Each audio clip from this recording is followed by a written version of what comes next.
In a quiet, dimly lit steakhouse nestled inside an old house, Daniel and Kathy sat across from each other.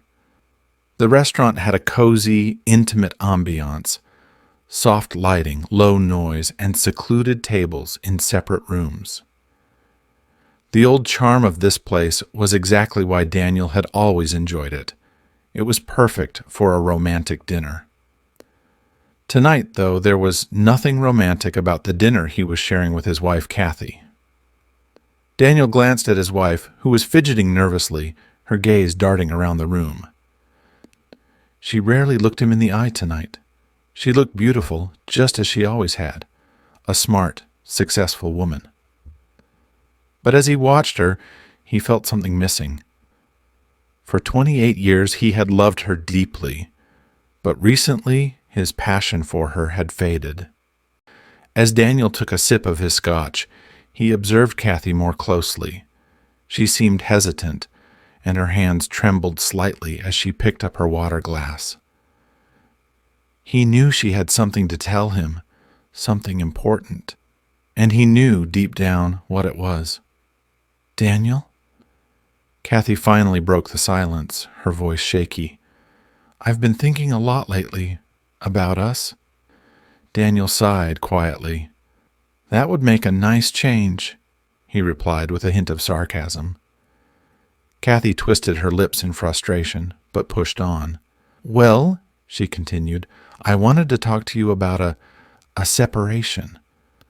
Daniel watched her reaction, his face expressionless. He noticed the way her blonde hair fell into her face as she looked up, surprised by his calm response.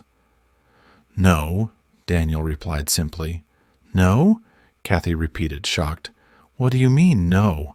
A separation would give us both some space, a chance to fall back in love again." But Daniel just smiled, sadly, knowingly. "Kathy, I don't want you to fall back in love with me." Kathy's face fell, confusion mingling with hurt. She started to speak, but Daniel interrupted, his voice firm yet calm. "I know why you want this separation, Kathy.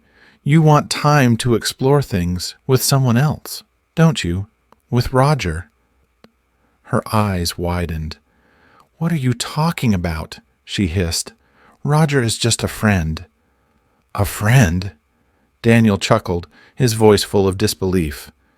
"You talk to him about our problems, about our marriage, instead of coming to me. You share your thoughts and feelings with him, things you don't share with me anymore.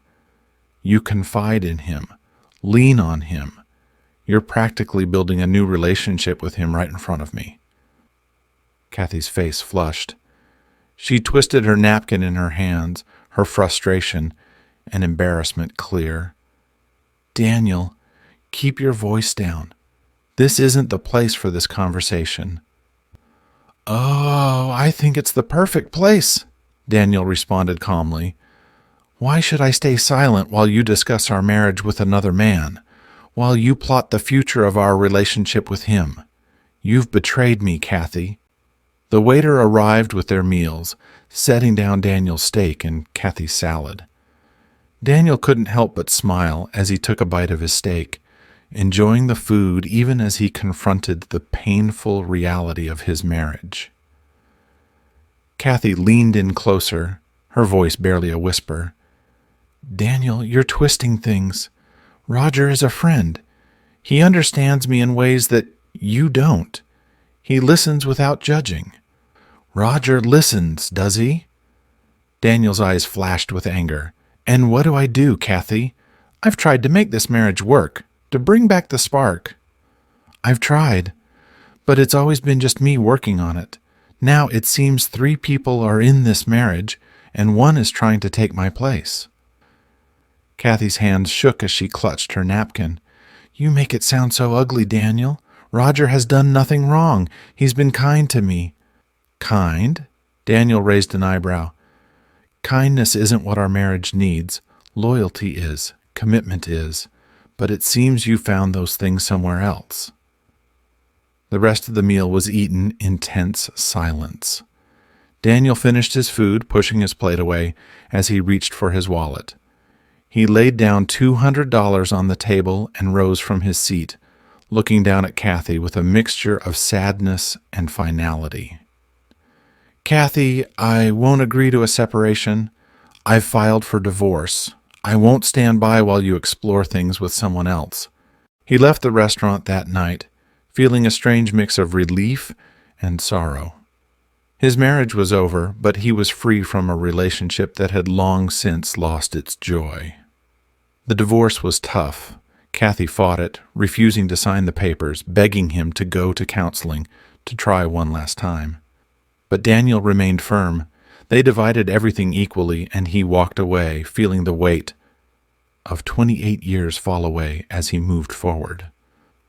Kathy later sent him a note, asking why he hadn't fought harder for her, why he had just given up on their marriage.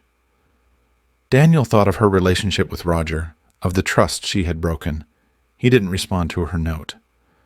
In the end, their lives went in different directions.